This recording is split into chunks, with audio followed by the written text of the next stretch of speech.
Mijn naam is Tony Indian Leenders. Mezelf heb ik ooit altijd genoemd Mr. Indian of Holland. En dat is nou al zo ingeburgerd dat ze denken dat ik zo genoemd ben, maar ik heb mezelf zo genoemd. En mijn passie is natuurlijk Indian motorfietsen en ook een beetje de cultuur. Want die mensen hadden een hele mooie cultuur en ook hele goede principes. Waar de Amerikanen dus overheen woorden, zal ik maar zeggen, op zijn Fries. En Indian was eigenlijk de leidende fabriek vroeger samen met Harley. Je bent hier in het atelier, zeg ik altijd. Hier wordt het schone werk gedaan. Hier komt absoluut geen boorderij en geen slieperij. Dat doen we erachter in de machinekamer. Hier wordt alles monteerd en alles afgewerkt, zou ik maar zeggen. Deze motorfiets heb ik zo wel 2 keer een restauratie moeten doen. Zoveel werk heb ik hiervan had. En had ik even naar een t-shirtje, dan heb je net zo vol mooi Harley Davidson. Nou, dat is meer de fun, hè. Zie je, mensen komen hier om Indiërs te bekijken en heel veel Harley-rijders komen hier ook. Ja, dat zit natuurlijk het mooiste wat er is. Als je jongens hier binnenkomen en zegt, oh, toch het goede t-shirt, dat trokken. Nou, en pikken ze dat wel? Hè? Ja, in het begin niet. In het begin was het wel eens een beetje scary. Dat de mensen zeiden, wat moet die vent? Dan komt hij wel op een Harley treffen met zo'n t-shirt. Maar op een gegeven moment, ja, het hoort er gewoon bij mij. Dus ze kennen die humor nou.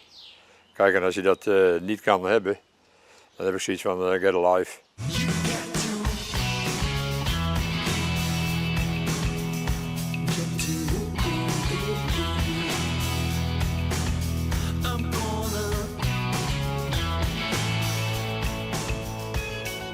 Nou zit deze hele ronde natuurlijk in teken van de Indian motor. Ja. Maar de Indiaan zelf, die doet je toch ook een heel soort op? Ja, kijk maar, een hele kast vol met trofeetjes met allemaal Indianenkopjes en zo. Ja, dat intrigeert me ook heel erg. Dat volk, dat was echt een geweldig volk was dat.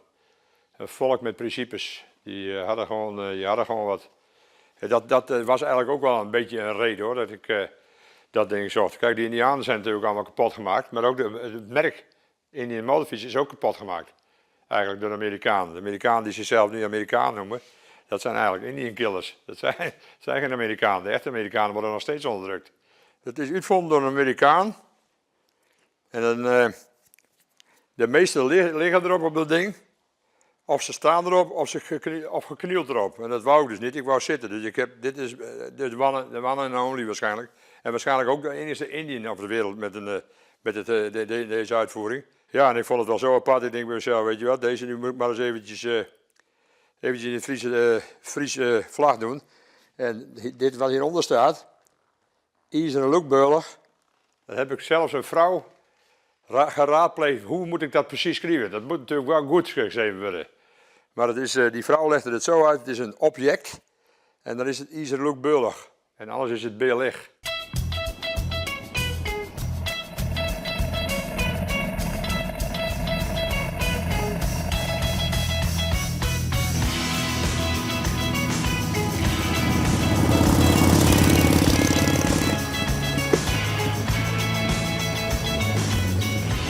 Maar laten we het even houden hoe dat restaureren. En ik zie dan even naar de Indian op de achtergrond. Dan zullen de meeste mensen thuis denken, nou daar moet nogal wat werk om gebeuren. Ja, dat is nou correct wat ik niet doe. Want kijk, dan laatst vroeg mij ook een vrouw van, wanneer ga je dat ding restaureren? Toen zei ik, ja, je schildert ook niet de Rembrandt over. Kijk, deze motor is authentiek. Die is 30 jaar, heeft hij buiten gestaan in Argentinië onder de boom. De man wist niet eens meer dat hij hem had. Hij was alleen maar weggegroeid. En dat vond ik zo mooi op dat moment. Dat is in 96 geweest dat ik dat ding had. Toen was het eigenlijk het topjaar van de restauratie. Het was verschrikkelijk druk in de restauratie. En toen zag ik dat ding en toen dacht ik bij mezelf, dat is ook mooi. Zo'n ding helemaal zo laten, alleen technisch klaarmaken.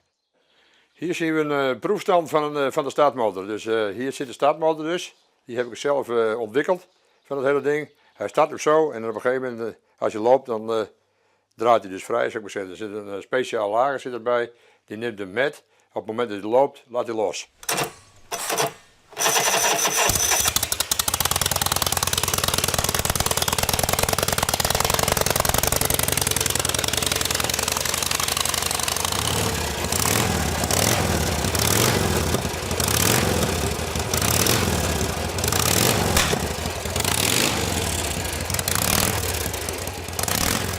Maar dat vind ik dus ook wel mooi. Stiekem ik een beetje provoceren. Maar Ja. de t-shirt, Ja, maar ja, zo'n dat provoceren robuuste is voor Indian. mij, dat is voor mij een belangrijk item in mijn leven. Een Harley-rijder zeg ik ook altijd tegen van, weet je wel welke Harley het mooiste geluid heeft? Nou ja, er is er meestal wel een die een beetje een rudde bek heeft. Die zegt, dat zal die van mij wel wezen. Ja, ik zeg, voor de zijstander af zo het wel, ja. Nou, dat zijn natuurlijk leuke dingen om te vertellen. Hè.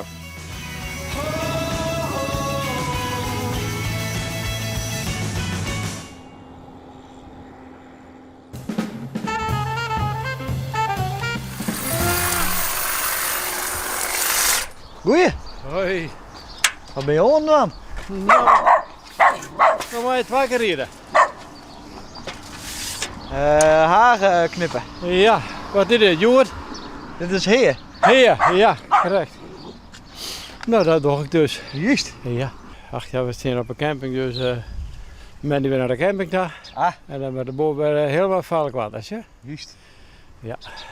En hoe lang zul je dan naar de camping? Nou, is dat oktober. Kom maar. Ja. En wat is daar nou de charme van? De Ruud. Gewoon lekker boetenbedden. Ja, ik heb je ook boetenbedden natuurlijk, maar ach ja, een bootje erbij en zou ik zeggen dan. Dat is wel mooi. En heb je dan ook bonte avond op een camping? Nee, gelukkig net. We doen niks van die dingen. Puur natuur, klaar. Nee, Ja, je bent net zo van het verklaaien. Nee, hou op man, nou bingo of wat en ik. Ach, heden, hou op. Dat is niks voor mij. Is dat gezellig? Ja, vast ja. Nee, dat is niks. Voor mij net. Nee. Hè? Nee, joh. Dus je bent net de gangmaker op het veld. Ik ben geen gangmaker, nee. Een beetje op achtergrond, hè. Fries, een beetje achterover houden. Hè, de Hollanders hebben de snuit 4 jaar hier, dus ik luister wel. En op me het oor zetten, jij ze wel.